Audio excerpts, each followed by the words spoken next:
안녕하십니까. 이베스트 투자증권 윤동찬입니다. 12월 4일 빠르고 간단한 빨간 시황 시작하도록 하겠습니다.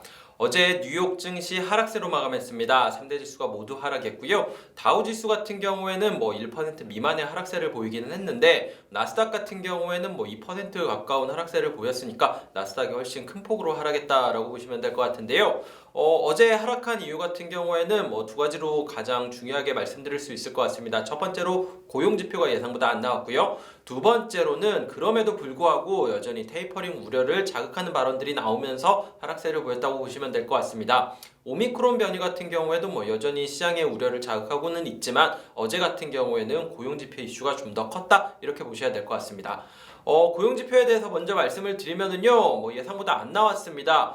55만 명 정도 비농업 신규 고용이 55만 명 정도로 예상을 했었는데 실제 데이터는 한 21만 명이 나왔습니다. 절반도 안 나온 거죠. 그러다 보니까 생각보다 고용지표 회복이 좀 빠르지 않다라는 얘기가 나왔죠. 이런 상황이면은 보통은 그러면 테이퍼링도 좀 늦어지는 거 아니야? 라는 얘기가 나올 수도 있는데 어저께 제임스 블라드 세인트루이스 연은 총재가 이거에 대해서 경기 같은 경우에는 여전히 잠재 성장률을 상회하는 수준으로 GDP가 나오고 있다. 이 정도 수준이면은 경기는 굉장히 좋은 상황이고 인플레이션 우려가 이어지고 있기 때문에 테이퍼링 속도를 다음 FOMC에서 좀 더 빠르게 해야 된다라고 주장하면서 오히려 테이퍼링 늦어질 수 있을 거라는 기대감 같은 경우에는 쏙 들어가는 모습을 보였습니다. 세인트루이스 연은 총재 같은 경우에는 올해 같은 경우에는 투표권이 없는데 내년에 FOMC 투표권이 생기는 총재거든요. 그런데 이렇게 계속해서 매파적으로 얘기를 하고 있다 보니까 당연히 시장에서는 반응을 할 수밖에 없었다고 보셔야 될 것 같습니다.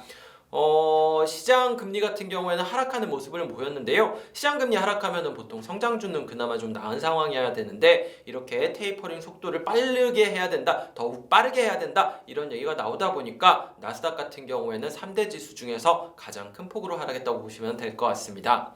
추가적으로 보실만한 오미크론과 관련된 내용에서는요, WHO에서 얘기를 한 거는 아직까지는 오미크론과 관련된 사망자 같은 경우에는 보고되지 않았다라는 점과 아직까지는 백신을 변경해야 될 가능성을 고려할 정도는 아닌 것 같다 이 정도로 얘기를 했고요. FDA에서는 필요하다면은 오미크론에 대한 백신이라든지 치료제에 대해서는 신속 승인을 검토할 수 있다 정도로 얘기를 했습니다. 어쨌든 발빠르게 대응을 하고 있다 이 정도까지는 체크하실 수 있을 것 같아요.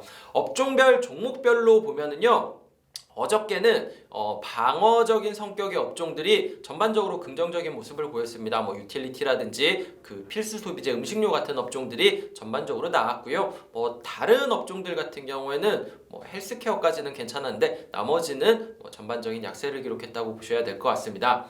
어제 많이 오른 종목 중에서 특징적이었던 거는 월그린 부츠라는 회사가 있습니다. 혹시 이게 국내에서도 IFC 같은데 여의도 IFC 같은 데도 들어와 있던데 부츠라는 이 약국 체인 보신 적 있으신지 모르겠는데요. 이 영국에서도 많이 사용되는 약국이라고는 하지만 영양제도 팔고 식료품 같은 거 간단한 것도 살고 팔고 약간 올리브영 느낌의 이 유통업체인데 미국에서 운영을 하고 있는 월그린 부츠라는 곳에서 운영을 하거든요. 여기서 이 자산을 매각할 수도 있다라는 얘기가 나오면서 주가가 상승을 했습니다. 다만 골드만삭스랑 얘기를 했다 이런 얘기까지는 언론에 나왔는데 월그린 부츠에서는 공식적인 코멘트를 하지는 않았지만 이렇게 되면은 현금 굉장히 많이 들어올 거다, 50억 달러 이상은 들어올 거다 이런 예상까지 나오면서 주가는 상승세를 기록했습니다.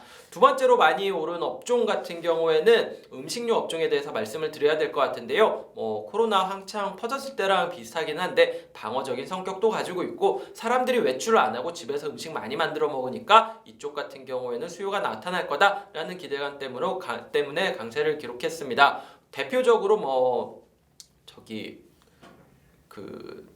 갑자기 이름이 생각이 안 나네요. 켈로그도 있고 하나 더 있는데 켈로그랑 호멜푸즈랑 이런 음식료 기업들이 강세를 보였고요. 제네럴 밀즈였습니다. 제네럴 밀즈가 음식료 업체 중에서는 가장 많이 올렸고요. 아까 말씀드렸던 호멜푸즈라든지 켈로그라든지 이런 데도 강세를 보였고요. 특이한 거는 음료 업체인 펩시 같은 경우에도 강세 보였고 이 육 가공 업체인 타이슨 푸즈 같은 필수 소비재 업체들이 전반적으로 강한 흐름을 보였습니다.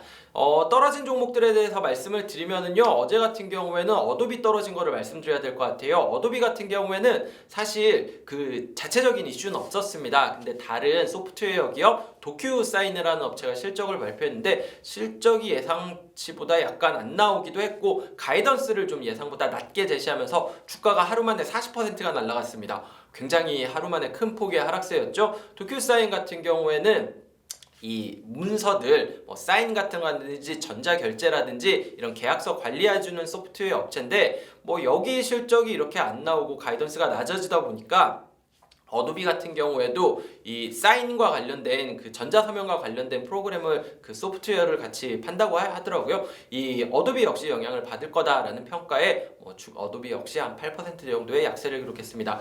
최근에 좀 기업용 소프트웨어 업체들이 좀 약한 모습들이 조금씩 확인되고 있다는 게 특징적이었는데 어제 같은 경우에는 어도비도 같이 영향을 받았다는 거 체크를 하실 필요가 있을 것 같아요. 마지막으로 중국 업체들이 전반적으로 약세를 보였습니다. 디디 추싱이 이제 뉴욕 증시에서 상장 폐지를 하고 홍콩 증시로 상장할 거다라는 얘기가 나왔었는데요. 그만큼 중국 그 정부에서 해외 기업들에 대해서 중국 이외에 상장된 기업들에 대한 이 좀 규제를 좀 강화하는 것 때문에 우려가 커지면서 나스닥에 상장된 다른 중국 기업들 역시 전반적으로 약세를 보였습니다. 알리바바, 바이두, JD.com, 텐센트 이런 데 다 약세를 보였고요. 텐센트를 빼고는 앞에 말씀드린 3개 종목은 전반적으로 한 7에서 8% 정도 사이에 그 약세를 기록했으니까 하락세를 보였으니까 생각보다 좀 많이 떨어졌다 이렇게 보셔도 될 것 같습니다.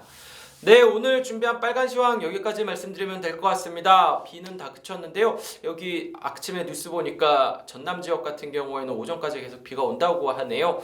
흐린 날씨는 지속되고는 있지만 그래도 추운 날씨는 좀 나아진 것 같아요.